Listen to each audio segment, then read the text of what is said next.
Olá, amigos e irmãos, muito bom falar com vocês. Estou gravando aqui de cima da minha laje. Hoje está friozaço, o sol está quente, mas está muito frio. E eu moro entre dois municípios, né? Aqui acima é o município de Vargem Alta e aqui atrás de mim é o município de Cachoeiro Itapemirim. Esse distrito ele faz ligação. O distrito onde eu moro faz ligação entre esses dois municípios. Uma parte do distrito onde eu moro pertence a Cachoeiro do Itapemirim. E uma outra parte, a uns 2, 3 quilômetros daqui, pertence ao município de Vargem Alta.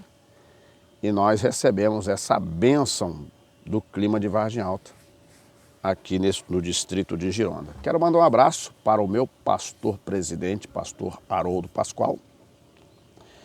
Também mandar um abraço para sua esposa, irmã Delba, né, para todo o corpo ministerial do Ministério IEAD Itaoca Pedra. Tá? Hoje, no dia que eu gravo esse vídeo, nós temos hoje à tarde, às 14 horas, o pré-congresso da UMADI, lá na congregação do Córrego Vermelho, a qual eu mando meu abraço para o presbítero Otoniel e toda a sua equipe de trabalho, todos os irmãos em Cristo Jesus. Bom, também quero mandar um abraço para minha mãe, Maria Rita Rosa, para todos os meus irmãos, para o Edivaldo em especial, e dizer a ele que ele tem... Deus nos deu a oportunidade, né, de termos vitórias nas nossas vidas, apesar dos contratempos, que nada está perdido. É só nós seguirmos, né, a vida e não deixar ser tomado, né, pelas nossas fraquezas. Tá bom, meu querido irmão? Um abraço para você e a todos os meus irmãos, tá?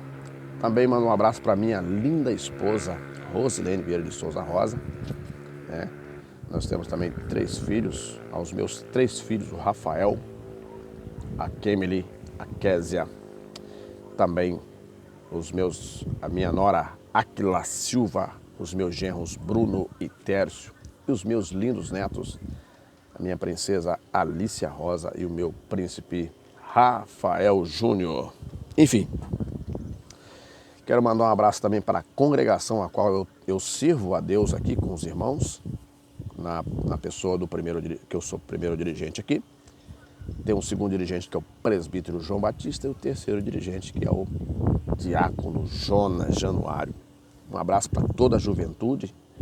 Enfim, estamos aqui por vocês, lutamos por vocês para que vocês possam ser os ministros e pastores de amanhã, tá bom? Eu sou um fiel torcedor de vocês, viu? Enfim, meus irmãos, o bate-papo aqui é a fim de nós chegarmos à consciência que daqui a pouco Jesus ele vai vir buscar o povo escolhido. Lembre-se, povo escolhido. Eu não posso dizer que eu já estou salvo. Eu tenho que crer na minha salvação. Mas quem vai decidir ela é Cristo Jesus naquele grande dia. E Ele vai cobrar de mim as minhas obras. Então a nossa conversa aqui é para nós chegarmos a um entendimento de que nós precisamos compreender: serviço é uma coisa, salvação é outra. Obras é uma coisa, salvação é outra. Se você abrir a Bíblia Sagrada no livro do Apocalipse, você vai ver que lá está escrito, né, que serão abertos os livros. E um deles é o livro das obras. Olha como é que Deus é inteligente. Mas ele também vai abrir um outro livro, que é o livro da vida. Nosso nome tem que estar nesse livro, tá, amados? Precisa estar no livro das obras? Precisa. O servo de Deus que é chamado por Cristo Jesus, ele não fica atrofiado e parado. Ele sente dentro de si a chama e o desejo de fazer alguma coisa por Deus e pelo seu reino. Compreendeu? Você precisa entender essa essência que está em torno disso, né? Deixa eu ver aqui, no livro do Apocalipse diz isso. Nós não podemos confundir que somente o fazer vai nos garantir a salvação. O fazer é necessário, tá? Mas a garantia da salvação está na nossa obediência. A gente não pode, nós não podemos acreditar que somente o que nós fazemos, portanto, há pessoas, indivíduos que estão carregados de pecado, não confessa, estão fazendo, pelo fato de não ter procurado se reconciliar, já aceitaram a derrota, já sabem que não vai passar apenas de um mero trabalhador da arca. Lembra da arca? Ela é um exemplo. Lembra que Jesus falou? Ele falou, olha, assim como foi nos dias de Noé, também será na vinda do Filho do Homem. Tá entendendo? Quantos que trabalharam na arca? Quantos que ouviram a mensagem? Mas não guardaram, não obedeceram. Então alguns acham que somente o fazer é que vai dar a eles a garantia da salvação. Não, precisa andar junto. Precisa andar junto a obediência e obra. Lembra do apóstolo Tiago, no capítulo 2, verso 14? Que ele diz, a fé sem obras é morta.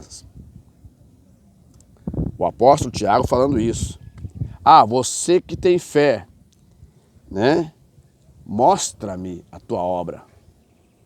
Então, a fé sem obra, ela não tem nenhum tipo, porque a fé, ela é evidenciada na ação. Se eu creio naquele que me chamou, eu tenho também que acreditar que outros também serão alcançados pela sua palavra, né? Que outros serão alcançados pela sua palavra, né? Então lá no livro da Revelação, que é o livro do Apocalipse, fala que abrirão-se os livros. O livro das obras, o livro da vida. Ali precisa estar os nossos nomes, tá? No capítulo 7 de Mateus também está dizendo, muitos dirão naquele dia, Senhor, nós não profetizamos em teu nome? Em teu nome não fizemos maravilha? Então muitos chegarão naquele dia e vão querer dar uma carteirada no juiz e falar, olha, não, o senhor não pode nos condenar, fizemos muito para o Senhor, mas espera lá. Deus vai dizer também, olha, eu te dei a missão, mas eu não te dei o direito de trair sua esposa. Eu não te dei o direito de viver na fornicação. Eu não te dei o direito de você viver na prostituição, no adultério, em divisão. Eu não mandei você dividir. Eu te dei uma missão, ide, pregai o evangelho a toda criatura. Aquele que crê será batizado. Eu também falei, Jesus vai dizer, você vai impor as mãos sobre os enfermos e os curará. Essa é a missão daquele que é chamado, daquele que eu chamei. Agora, isso não te dá o direito de praticar as outras obras que faz as outras pessoas sofrerem. Não, você não tem esse direito, tá? Você não tem esse direito. Ele vai dizer naquele grande dia, alguns acham porque faz algumas coisas, né? E acha que com isso vai acontecer igual acontece com os homens aqui embaixo, com as pessoas, homens e mulheres aqui embaixo. Não, eu estou fazendo isso aqui, então eu posso fazer isso aqui que não tem problema nenhum. Não. Deus não nos deu esse direito. Então, temos que tomar muito cuidado em não confundir as coisas. estou fazendo uma boa obra, mas como que eu estou, a minha relação com Deus? Porque pode, às vezes, a pessoa estar realizando, mas Deus nem está com ele mais. Deus nem está na vida dele mais. O livro de Mateus, capítulo 7, fala isso. Mateus, capítulo 7, diz isso. Naquele dia, muitos virão em meu nome. Então temos que tomar muito cuidado. É um bate-papo, queridos. É um bate-papo. Lembra do apóstolo Tiago? Ele falou, olha, que a sabedoria que vem do alto, ela é pacífica, ela é amorosa, né? A sabedoria que vem do alto, ela não é igual à sabedoria que as pessoas dizem ter. De uma sabedoria que você tenta convencer o outro de que o seu pecado não tem problema. Tem sim. Deus não é menino, tá? Ele falou, ó, muitos virão naquele dia, ó, Senhor, não profetizamos em teu nome?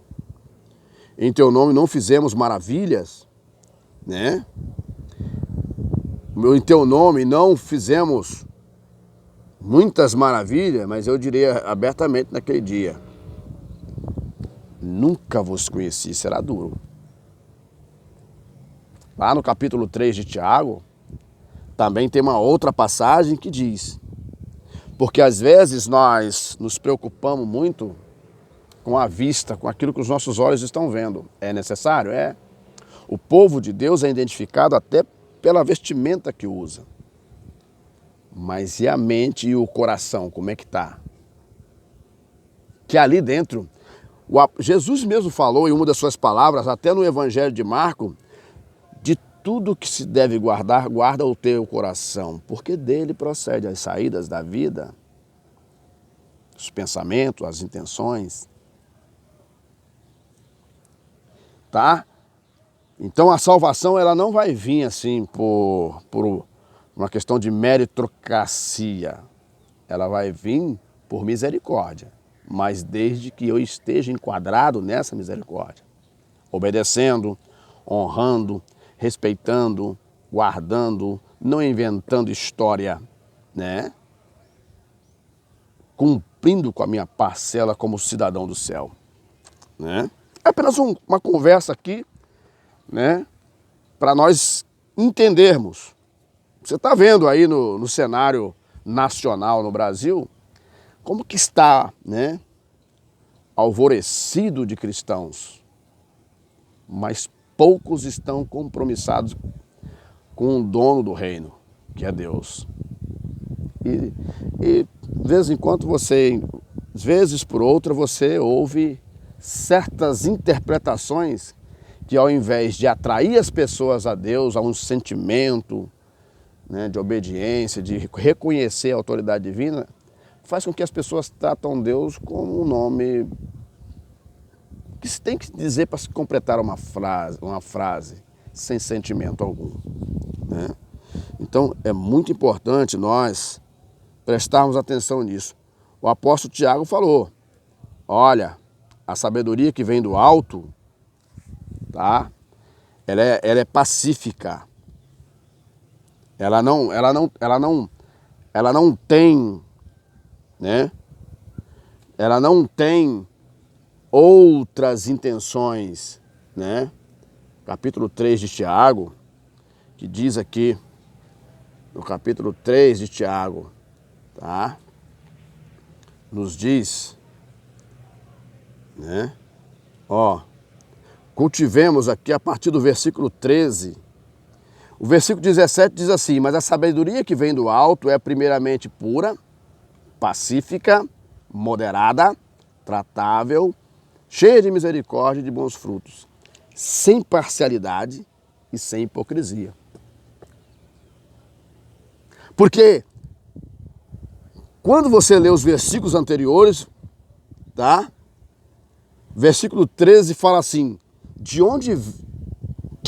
quem dentre vós é sábio e entendido? Mostre pelo seu bom trato as suas obras em mansidão de sabedoria. Mas se tendes amarga inveja e sentimento contencioso ou faccioso em vosso coração, não vos glorieis e nem mintais contra a verdade. Essa não é a sabedoria que vem do alto, mas é terrena, animal e diabólica. Outra coisa também que o servo de Deus que espera a salvação precisa fazer é deixar de andar em cima do muro. Ou você é servo de Deus, ou você é servo do diabo. Lembra de Moisés, do capítulo 11, a partir do versículo 25 da carta aos Hebreus? Que ele abriu mão de toda a sua luxúria, de todo o capricho que era dado a ele, antes por um tempo na sua vida viver as limitações que a vida iria lhe dar para alcançar um prêmio maior, a salvação da sua alma. Tá? Ele creu como crendo no invisível. Para acreditar em Deus e obedecer a sua palavra, você precisa acreditar no invisível. Porque é assim. Nós não vamos se apegar às coisas materiais. Vamos entender que as coisas materiais não são maiores do que nós. E muitos estão achando que os bens que têm, né, são maiores do que si mesmo. Não, nós somos maiores. Todas as coisas foram criadas para nos servir. Agora eu tenho que buscar, mas não ter essas coisas como em primeiro lugar na minha vida. Por causa disso, quantos que estão negociando com o diabo aí, né?